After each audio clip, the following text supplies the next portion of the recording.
Perkenalkan, nama saya Renaldi Putra Permana, dan pada kesempatan kali ini saya akan menjelaskan mengenai media dan teknologi pembelajaran, syarat serta prinsip memilih teknologi pembelajaran, serta kelebihan dan kelemahannya. Pertama-tama, kita mulai dari pengertian media dan teknologi pembelajaran. Media pembelajaran adalah segala bentuk perantara yang digunakan oleh guru untuk menyampaikan materi pelajaran kepada siswa.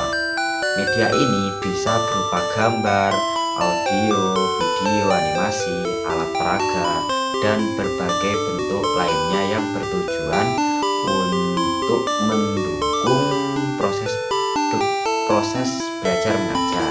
Media sangat penting karena membantu siswa memahami materi secara visual dan auditif, sehingga tidak hanya mendengar penjelasan tapi juga melihat dan mengalami secara tidak langsung.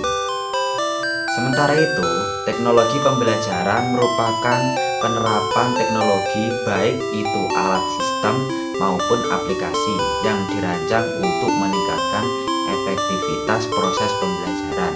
Contohnya seperti penggunaan laptop, proyektor, platform pembelajaran, aplikasi seperti Google Classroom, dan berbagai sumber digital lainnya.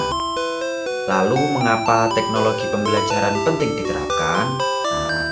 Karena dengan bantuan teknologi, proses belajar menjadi lebih menarik, interaktif, dan fleksibel. Siswa tidak hanya belajar dari buku cetak, tapi bisa mendapatkan pengetahuan dari video pembelajaran, simulasi interaktif, atau diskusi online. Ini sangat membantu, apalagi di era digital seperti sekarang,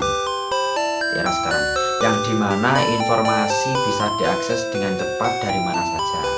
Teknologi juga memungkinkan pembelajaran jarak jauh yang sangat penting dalam kondisi seperti pandemi kemarin, pandemi COVID-19. Masuk soal yang kedua. Soal yang kedua yaitu kita bahas tentang syarat dan prinsip memilih teknologi pembelajaran. Tidak semua teknologi cocok digunakan dalam semua kondisi, maka ada beberapa hal yang perlu diperhatikan saat memilih teknologi pembelajaran.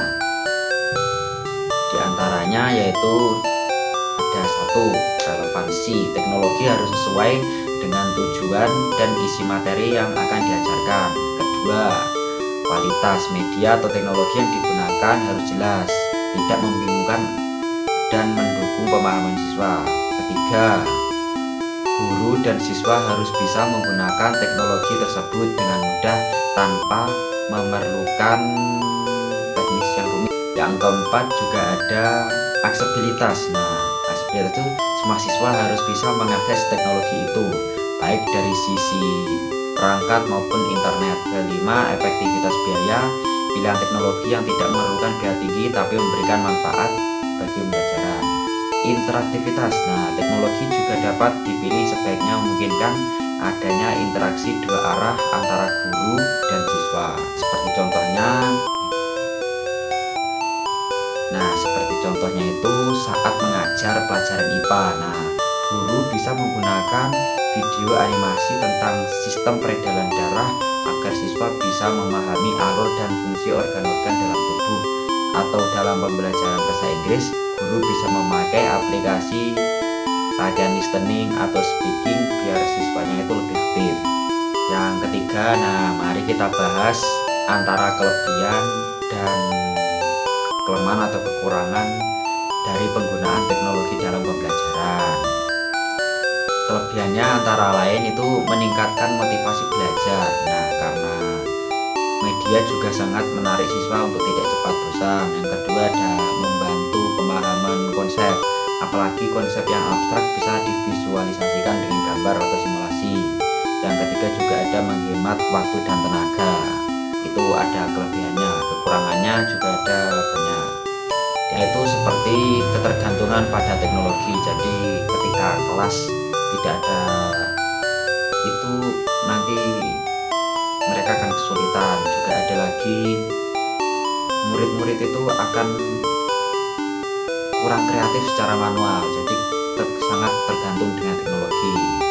Apalagi yang kedua itu kesulitan akses, jadi siswa yang belum terjangkau internet itu akan sulit untuk menggunakan teknologi. Yang kedua juga kurangnya interaksi sosial, karena pembelajaran digital itu kadang membuat siswa menjadi pasif dan jarang berdiskusi secara langsung. Mungkin itu yang bisa saya sampaikan, kurang lebihnya mohon maaf. Wassalamualaikum warahmatullahi wabarakatuh.